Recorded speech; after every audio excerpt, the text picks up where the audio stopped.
বন্ধুরা, প্রিয়া সবসময় আমার পেছনে লেগে থাকে যেন আমি প্রিন্সকে কাছে টেনে নিতে না পারি। কিন্তু প্রিন্স তো প্রিয়ার প্রেমিক হতেও চায় না। আজ আমি ঠিক করেছি প্রিন্সকে আমি যেভাবেই হোক নিজের করে নেব। আরে আরে কি করছো? সরি প্রিন্স, আমার ভুল হয়ে গেছে, ইচ্ছে করে কিছু করিনি। প্রিন্স, আপনি চাইলে আমি আপনার শার্টটা পরিষ্কার করে দিই। প্রিয়া, তুমি নিজের কাজের দিকে মন দাও, সারাদিন এদিক ওদিক ঘুরে বেরিও না, আর আমার পেছনেও ঘোরাঘুরি বন্ধ করো। প্রিন্স দরজা খোলো, আমি প্রিয়া তোমার সঙ্গে দেখা করতে এসেছি। থেমে যাও প্রিয়া, তুমি ভেতরে ঢুকতে পারবে না, প্রিন্স এখন কাজে ব্যস্ত। আরে তুমি কি আমাকে বাধা দেওয়ার? সরে যাও সামনে থেকে। বন্ধুরা, এরপর প্রিয়া জোর করেই প্রিন্সের ঘরে ঢুকে পড়ে। হাই প্রিন্স, কেমন আছো? এসো না, কি এত লজ্জা পাচ্ছ?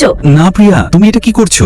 এই প্রিয়া তো বেশি আবেগে ভেসে যাচ্ছে। প্রিয়া দূরে সরে যাও, প্রিন্স শুধুই আমার। ওর আশেপাশেও জানি তোকে না দেখি, বুঝি? জেনি, তুমি এখান থেকে চলে যাও, আমি প্রিন্সকে ভালোবাসি। আরে আমার তো লজ্জা করছে। প্রিন্স, আমাকে একটু খাওয়াবে না? হ্যাঁ হ্যাঁ, এই নাও জিনি। এভাবেই না, তুমি আমাকে একটু চুমু দাও। জিনি, তুমি এটা কি করছো? প্রিন্স আমার বয়ফ্রেন্ড, আমি যা খুশি করব, তোমার কি এসে যায় এতে?